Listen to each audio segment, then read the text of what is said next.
Hi hello ನಮಸ್ಕಾರ. ಬೆಳಗ್ಗೆ ಬೆಳಗ್ಗೆ ನಾನು ಹೋಗಿದ್ದು ಚೈನ್ ಟೈಟ್ ಮಾಡಿಸ್ಕೊಳ್ಳೋದಕ್ಕೆ. ಐರಾವತನ ಮನೇಲಿ ಇಟ್ಬಿಟ್ಟು ಸ್ಕೂಟಿ ಇಟ್ಕೊಂಡು ನಾನು ಹೋಗಿದ್ದು ಇವ್ರನ್ನ ಸ್ಕೂಲಿಂದ ಮನೆ ಕರ್ಕೊಬರೋದಕ್ಕೆ. ತುಂಬ ದಿನದಿಂದ ತಲೆನೋವು ಇರೋ ಕಾರಣ ಲೆನ್ಸ್ ಕಾರ್ಟಿಂದ ಹೋಮ್ ಸ್ಟೆಪ್ ಐ ಟೆಸ್ಟ್ನ ಬುಕ್ ಮಾಡಿಸಿದ್ದೆ. ಆಂಟಿಗೂ ನನಗೂ ಕಂಟೆಸ್ಟ್ ಮಾಡಿ ಎಲ್ಲ ನಾರ್ಮಲ್ ಇದೆ ಅಂತ ಹೇಳಿದ್ರು. ಈ ವ್ಲಾಗಲ್ಲಿ ಒಂದು ಗಿವ್ ಅವೇ ಕೊಡ್ತಾ ಇದ್ದೀನಿ. ಯಾರಿಗೆ ಫ್ರೀ ಐ ಟೆಸ್ಟ್ ಬೇಕೋ ಅವರು ಫ್ರೀ ಅಂತ ಕಮೆಂಟ್ ಹಾಕಿ. ಐ ಟೆಸ್ಟ್ ಮುಗಿಸ್ಕೊಂಡು ಊಟ ಮಾಡಿಕೊಂಡು ನಮ್ಮ ಐರಾವತ ಇಟ್ಕೊಂಡು ನಾನು ಹೋಗಿದ್ದು ನನ್ನ ನೆಕ್ಸ್ಟ್ ಕಂಪನಿಯ ಎಕ್ಸ್ ಫ್ರೆಂಡ್ಸ್ನ ಮೀಟ್ ಮಾಡೋದಕ್ಕೆ. ಸ್ವಲ್ಪ ಬ್ಯಾಡ್ಮಿಂಟನ್ ಆಡಿ ಸುಸ್ತಾಗಿ ಸ್ನ್ಯಾಕ್ಸ್ ತಿನ್ನೋಣ ಅಂತ ಹೋದ್ವಿ. ಅಂಕಲ್ ಫೋನ್ ಮಾಡಿ ದೇವಸ್ಥಾನಕ್ಕೆ ಬಾ ಅಂದರು. ಅದಕ್ಕೆ ಸೀದಾ ದೇವಸ್ಥಾನಕ್ಕೆ ಹೋದೆ. ದೇವಸ್ಥಾನ ಮುಗಿಸ್ಕೊಂಡು ನಾವು ಹೋಗಿದ್ದು ಮೀನು ತಗೊಳ್ಳೋದಕ್ಕೆ. ಮುದ್ದೆ ಮೀನು ಸಾರು ತಿಂದ್ಕೊಂಡು ಮಲ್ಕೊಂಡ್ವಿ.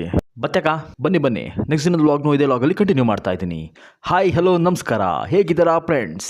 ಆಂಟಿ ಮಾಡಿರೋ ಸಂಡೆ ತಿಂದ್ಕೊಂಡು ಬೆಳಗ್ಗೆ ನಾವು ಹೊರಟಿದ್ದು.